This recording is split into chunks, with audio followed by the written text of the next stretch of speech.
तो से पूछिला बेटी के बाबा हो, काहे तोहर ओठवा सुखाई जी। रंग बेदरंग तू होई गए बाबा हो, कवन संकट आए द्वार जी।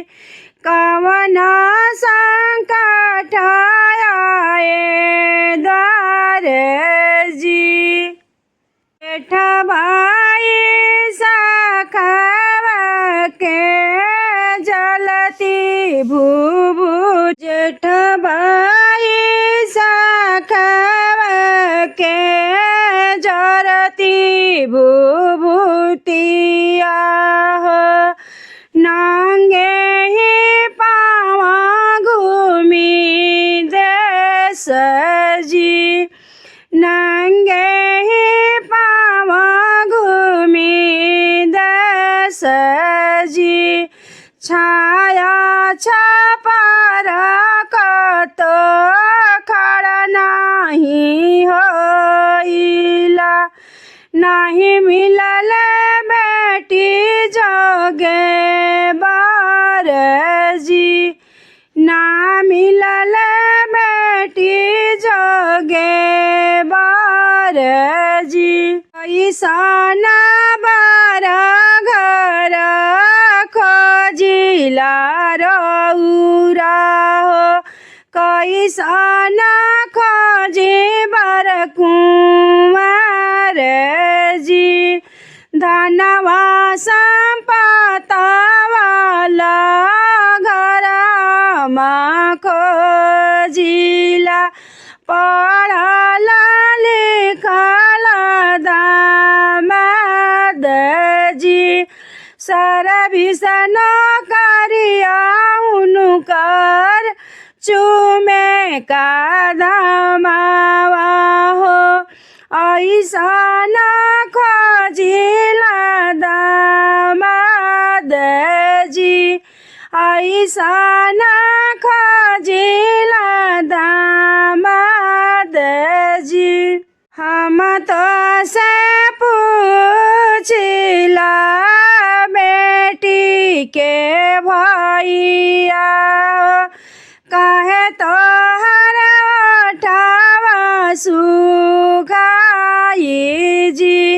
रूप सुरतिया बेदरंग होई गइला हो, का घर आइले बेवकार जी। का घर आइले कौनो बेकार जी। जेठ भाई सखवा के करी दुपहरिया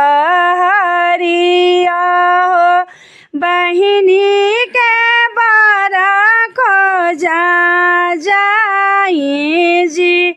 रुपिया ही पैसा जोगाड़ नहीं भइले हो, दान दहेज कवनो न जोगाड़ जी।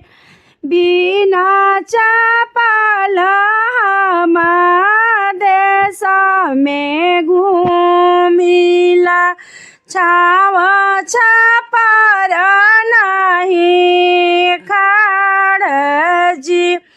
छाव छपर नहीं खाड़ जी। कतना ही बहिनी के तोर तिलकवा हो, केतना ही देबा तू दहेज जी। नहीं तो से भइले जोगाड़ जी। नहीं जे भइले जोगाड़ जी। 10 लाख रुपया हो कपड़ा बरता नावा हो झापी झोरा हो खेला बहुत जी हमारा बहिनिया के 10 लाख दहे जावा हो थरिया लटा कपड़ाया कास जी कुछ ना भइले हो बनी के जोगड़ा